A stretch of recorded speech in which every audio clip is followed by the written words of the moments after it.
Welcome to Malhar chemistry. आज हम देखने वाले हैं नेक्स्ट पार्ट, जो हम एटम्स और मॉलिक्यूल के बारे में पढ़ रहे हैं। अब तक हमने एटम और आयन के बारे में पढ़ा। आज हम मॉलिक्यूल के बारे में पढ़ेंगे।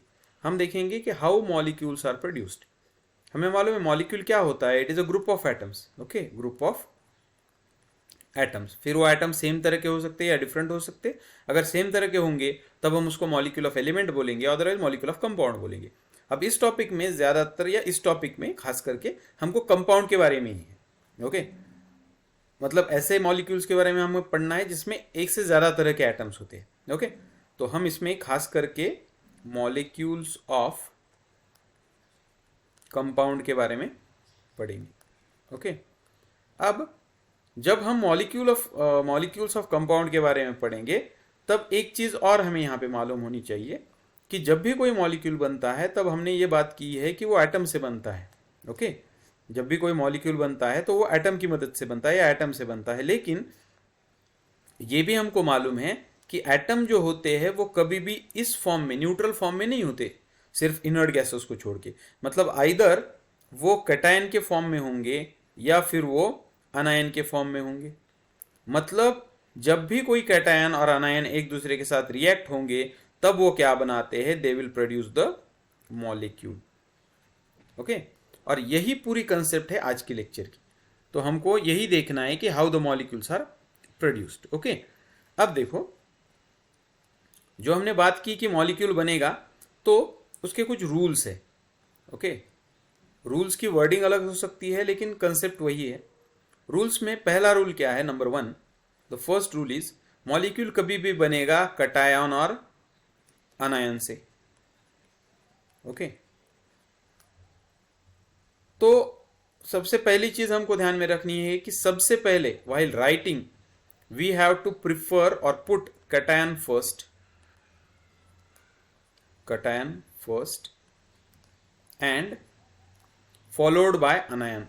Okay, followed anion. उसके बाद जो भी नंबर है रूल का, ओके, उसके बाद है वी हैव टू पुट और मेंशन द वैलेंसी और चार्ज।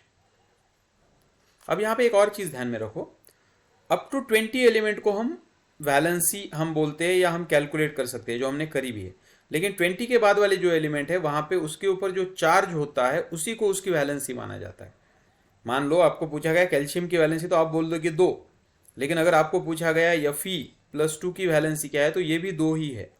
ओके, या फिर SO4-2, तो उसकी वैलेंसी या उसका चार्ज क्या है, तो ये भी 2 ही है। ओके, तो इसमें कंफ्यूज नहीं होना है। कुछ भी रहा तो उसका जो चार्ज होता है वही उसकी क्या होती है, वैलेंसी होती है। तो ये चीज़ ध्यान में रखनी है। उसके बाद नेक्स्ट रूल क्या है कि कैटायन अनायन लिख दिया, फिर मेंशन उनके चार्जेस किए। उसके बाद का रूल है कि देखो, ये एक्सप्लेनेशन के लिए मैं इस तरह बता रहा हूँ, रूल वर्डिंग अलग हो सकती है, मैं फिर से वही बात कर रहा हूँ। ओके, उसके बाद we have to cross multiply the charges. Okay, हमें चार्जेस को क्रॉस मल्टीप्लाई करना पड़ेगा। उसके बाद नेक्स्ट है, if charge is 1 then no need to mention it. Okay, charge अगर 1 है तो उसको मेंशन करने की जरूरत नहीं है। If charges can cancel it up to simplest smallest whole number. Okay, मैं हर एक चीज एक्सप्लेन करूंगा इसको। ओके, पहले आप रूल लिख लो, मतलब रूल समझ लो। उसके बाद नेक्स्ट पॉइंट है, नेक्स्ट वन, उसके बाद ये हमने लिख लिया।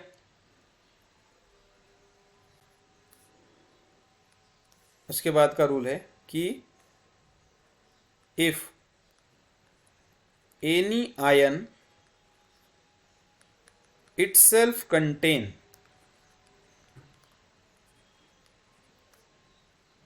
any number in it, use bracket। Okay, तो ये कुछ रूल्स हैं, ये सिर्फ मैं मॉलिक्यूलर फार्मूला डिराइव करने के लिए बता रहा हूं। ओके, मैं यहाँ पे मेंशन भी करता हूं कि ये सारे रूल्स जो है for molecular formula, molecular formula derive कर रहे हैं हम, नाम नहीं लिख रहे, नाम जब लिखेंगे तब मैं बोलूंगा। जैसे कि कैटायन आयन है, मान लो NaCl है या कोई भी आयन है, तो वो कैटायन आयन से बनेगा। पहले कैटायन लिखना पड़ेगा, बाद में आयन। जैसा मान लो तुम्हारा अगर एक Ca है और ऑक्सीजन है, तो पहले आप Ca को लिखोगे क्योंकि Ca कैटायन है और ऑक्सीजन अनायन है। ओके, जब इसका आयन बनेगा तब। उसके बाद मेंशन द वैलेंसी। ओके, अब ये मैं बताता हूँ, मतलब मान लो आपके पास, यही एग्जांपल लेंगे हम, कैल्शियम है, ओके, और दूसरा लेंगे यहाँ पे क्लोरीन है। एक्चुअल कैल्शियम कभी भी कैल्शियम के फॉर्म में नहीं, मतलब इस फॉर्म में नहीं होता, हमेशा कैल्शियम Ca+2 के फॉर्म में होगा, जबकि क्लोरीन हमेशा Cl- के फॉर्म में होगा। तो इसकी वैलेंसी क्या है 2 और इसकी वैलेंसी क्या है 1। तो ये मेंशन द वैलेंसी, मतलब ये करना है हमको। उसके बाद नेक्स्ट क्या बोलता है कि cross multiply the charges. Okay, what it means, cross multiply करना है मतलब क्या करना है, हमें इसको यहां पे मल्टीप्लाई करना है, इसको यहां पे मल्टीप्लाई करना है। तो क्रॉस मल्टीप्लाई करने के बाद क्या आएगा, देखो Ca, ये जो नंबर है, अब ये इंपॉर्टेंट है, ये नंबर चला जाएगा यहां पे, और जबकि ये जो नंबर है ये चला आएगा यहां पे। मतलब Ca को मिलने वाला है नंबर 1 और Cl को मिलने वाला है नंबर 2। क्यों? क्योंकि ये क्रॉस मल्टीप्लीकेशन होता है, यहाँ पे चार्ज इंटरचेंज भी बोला जाता है उसको, interchange the charges. Okay, next क्या बोलता है, if charge is 1 then no need to mention. जैसा यहाँ पे चार्ज 1 है तो आपको इसको मेंशन करने की जरूरत नहीं, यू कैन निग्लेक्ट इट। तो तुम उसको सीधा लग सकते हो CaCl2, एक को निग्लेक्ट कर सकते हो, बाकी किसी भी नंबर को निग्लेक्ट नहीं कर सकते। Okay, if charges can cancel then cancel it up to the simplest whole number. इसका भी एग्जांपल देता हूं, मान लो तुम्हारे पास एक चार्ज है, एक एटम है, मान लो एलिमेंट जो है सिलिकॉन, और एक है ऑक्सीजन। अब सिलिकॉन की वैलेंसी होती है 4, हमको मालूम है, ऑक्सीजन की वैलेंसी होती है 2। अगर हम ऐसे ही इसको क्रॉस मल्टीप्लाई करें तो इसका फार्मूला बनेगा Si2O4। लेकिन मॉलिक्यूलर फार्मूला बनाते वक्त अगर दोनों नंबर अगर कैंसिल हो सकते, कैंसिल इन द सेंस वो अगर तुम उसको डिवाइड करके, दोनों को कॉमन नंबर से डिवाइड करके अगर सिंपलेस्ट नंबर मिलता है तो you can do it.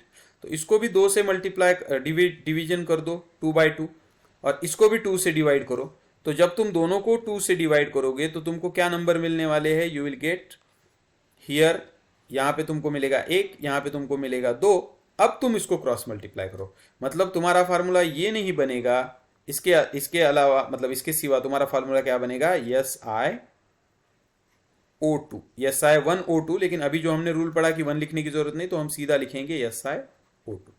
Okay, तो इस तरह से आप मॉलिक्यूल को डिराइव कर सकते हो। उसके बाद जो नेक्स्ट रूल है, if any ion is itself contain any number in it then use bracket. मतलब क्या है, मान लो आपके पास 2 आयन है, एक है सोडियम और एक है SO4। अब हमको मालूम है सोडियम कभी भी Na+ के फॉर्म में होता है, जबकि SO4 कभी भी SO4- के फॉर्म में होता है। तो उसके ऊपर वैलेंसी है 1, इसके ऊपर वैलेंसी है 2। अगर तुम इसको क्रॉस मल्टीप्लाई करो तो हमको क्या मिलने वाला है, वी विल गेट Na2। अब SO4 जो है उसके अंदर खुद का नंबर है, तो it is better you have to put a bracket, जिससे तुमको कंफ्यूजन ना हो कि ये 4 किसके लिए है। ओके, तो इस तरह से इसका और एक आधा एग्जांपल हम दे सकते हैं। मान लो तुम्हारे पास एल्यूमिनियम है और तुमने SO4 के साथ रिएक्ट किया। अब एल्यूमिनियम की वैलेंसी होती है 3, क्योंकि एल्यूमिनियम के ऊपर 3 चार्ज आता है। SO4 की वैलेंसी अभी बात की 2। तो जब तुम इसको क्रॉस मल्टीप्लाई करोगे तो तुमको मॉलिक्यूल जो बनेगा वो मिलेगा Al2 ब्रैकेट SO4 3 टाइम्स। तो ये 3 इस पूरे ब्रैकेट के लिए है। ओके, तो इस तरह से तुम किसी भी मॉलिक्यूल को डिराइव कर सकते हो इस तरह से। ओके, सो आई होप ये चीजें तुमको अब समझ में आई होगी। फिर से एक बार देखो, मॉलिक्यूल जो बनता है वो कैटायन आनायन से बनता है। तो रूल्स क्या है? पहला रूल है कि कैटायन पहले लिखो, आनायन बाद में लिखो। दूसरा है उनके जो चार्ज है, मतलब वैलेंसी है, उसको मेंशन करो, फिर क्रॉस मल्टीप्लाई करो। अगर एक आता है कहीं पे भी तो लिखने की जरूरत नहीं, एक को छोड़ दो। अगर नंबर कोई ऐसा है कि जो दोनों नंबर को अगर डिवाइड हो सकता है किसी कॉमन नंबर से, तो you have to divide it और सिंपलेस्ट नंबर निकालो उसका। ओके, और अगर किसी नंबर में खुद का एक नंबर है ऑलरेडी किसी आयन में, तो उसको एक ब्रैकेट बनाओ। ओके, तो इस तरह से ये रूल्स हैं। अब इसके हम कितने भी एग्जाम्पल ले सकते हैं। ओके, और ओके, हम क्या करेंगे अभी, नॉमेनक्लेचर भी इसका देख लेंगे। नॉमेनक्लेचर का एक ही रूल है, ज़्यादा कुछ है नहीं। ओके, जस्ट मैं नॉमेनक्लेचर यहीं पे हम एक्सप्लेन कर, या okay next part. Okay, nomenclature, क्योंकि हम जब बाद में एग्जाम्पल लेंगे तो नॉमेनक्लेचर भी हमें इसी के साथ लिखना पड़ेगा। ओके, सो नॉमेनक्लेचर। अब देखो नॉमेनक्लेचर में क्या होता है। जब भी हम नॉमेनक्लेचर की बात करते हैं तो नॉमेनक्लेचर का एक ही रूल हमें ध्यान में रखना है, और वो रूल क्या है कि cation first and followed by अनायन। पहले कैटायन का नाम लिखो, बाद में अनायन का नाम लिखो। और एक रूल है छोटा सा, इफ कैटायन और अनायन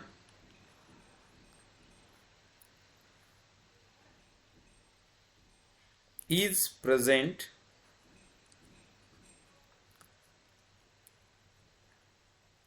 in multiple,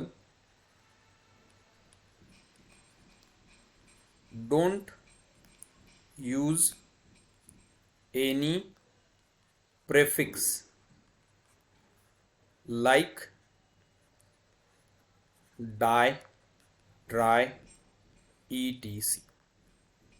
ओके, पहले कैटायन का लिखो, बाद में अनायन का लिखो। और ओके, अब हम यहाँ पे जो एग्जाम्पल है वही लिखेंगे तो आसान होगा। ओके, CaCl2 है या AlSO4 है। ओके राइट, अब देखो जैसा मैं लिखता हूँ, एक है तुम्हारा CaCl2। अब देखो Ca का नाम क्या है, हमको मालूम है, ये हमने पिछले इसमें पढ़ा हुआ है, कैल्शियम। और Cl का नाम क्या है, क्लोराइड। तो अब यहाँ पे यही दूसरा रूल है कि क्लोराइड 2 बार है तो डाइक्लोराइड या ऐसा कुछ लिखने की जरूरत नहीं है। ओके, ये हो गया। तो इसका ये कंप्लीट नाम हुआ कैल्शियम क्लोराइड। मान लो CaO है तो इसका नाम बनेगा कैल्शियम ऑक्साइड। ओके, जैसा CaSO4 तो इसका नाम बनेगा कैल्शियम सल्फेट। ओके, जैसा Na2SO4 तो इसका नाम बनेगा, अब 2 बार ये नहीं है तो 2 बार है इसलिए 2 बार लिखने की जरूरत नहीं, तो इसका नाम होगा सोडियम सल्फेट। ओके, अब जो लास्ट वीडियो है उसमें मैंने एक चार्ट दिया हुआ है कि जिसमें सारे आयंस मेंशन है कि किस आयन को क्या बोलते हैं। अगर वो आपको मालूम है तभी आप ये लिख सकते हो, अदरवाइज इसमें थोड़ी सी डिफिकल्टी आएगी। ओके, तो उसको थोड़ा सा रेफर करो। ओके, तो अब हम एक कुछ आयंस यहाँ पे बनाएंगे। जैसा मान लो आपको बोला गया कि derive the ion from calcium and Cl तो हमने बनाया, कैल्शियम एंड ऑक्सीजन। ओके, उसके बाद या एक एक से बनाएंगे। चलो, अब देखो कैल्शियम की वैलेंसी 2, ऑक्सीजन की वैलेंसी भी 2, तो सीधा क्रॉस मल्टीप्लाई नहीं करना क्योंकि ये दोनों नंबर कैंसिल हो सकते हैं। इसको भी 2 से डिवाइड होगा तो 1 आएगा, इसको भी 2 से डिवाइड होगा तो 1 आएगा। अब इसको मल्टीप्लाई करो तो फिर अब हमको एक एक लिखने की जरूरत नहीं, क्योंकि we can neglect it. Ca1O1 आता है लेकिन हम सीधा लिखेंगे CaO और इसका नाम होगा कैल्शियम ऑक्साइड। ओके, और एक लिखेंगे हम, मान लो आपको बोला गया Ca और PO4। अब हमको मालूम है कि Ca की वैलेंसी होती है, या अभी PO4 का बाद में लेंगे। ओके, यहाँ पे हम लेंगे OH। Okay, CaOH। अब देखो Ca की वैलेंसी क्या होती है, 2, जबकि OH की वैलेंसी क्या है, 1। अगर हम इसको क्रॉस मल्टीप्लाई करें तो क्या बनेगा, Ca bracket OH taken twice. अब सवाल है ब्रैकेट क्यों लिया, क्योंकि OH ऑलरेडी 2 नंबर से दो एटम से बना हुआ है, ये ग्रुप है, इसलिए हम इसको ब्रैकेट लेंगे। और इसका नाम क्या होगा, कैल्शियम। OH क्या होता है, हाइड्रोक्साइड। ओके, तो इस तरह से। और कुछ एग्जाम्पल लिखने हैं तो हम लिख सकते हैं। ओके, जैसा एल्यूमिनियम SO4, एल्यूमिनियम की वैलेंसी 3, SO4 की वैलेंसी 2, क्रॉस मल्टीप्लाई करो। अब यहाँ पे कोई इसको डिवाइड करेगा 2 से, और इसको भी 2 से डिवाइड करेगा, तो क्या आएगा, यहाँ पे 1 आएगा, लेकिन यहाँ पे 1.5 आएगा। अगर आप रूल देखो तो रूल में क्लियर मेंशन है कि होल नंबर चाहिए, ये होल नंबर नहीं है 1.5, इसलिए हम ये नहीं कर सकते हैं, तो इसलिए इसको एज इट इज रखना पड़ेगा। तो फिर इसका बनेगा Al2 bracket SO4 taken thrice, तो इसका नाम है एल्यूमिनियम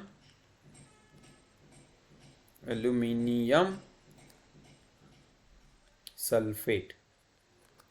ओके, उसके बाद मान लो और कोई लेंगे हम, जैसा कि सोडियम है, और सोडियम की रिएक्शन आपने Cl के साथ की, सिंपल एग्जांपल। ओके, सोडियम की वैलेंसी 1, Cl की वैलेंसी 1, क्रॉस मल्टीप्लाई करो, एक एक को लिखने की जरूरत नहीं, तो just you can write NaCl and that is sodium chloride. Okay, तो इस तरह से। और कोई अगर आपको लिखना है, ओके, और एक है कि ओके, अब देखो एक है KCr2O7।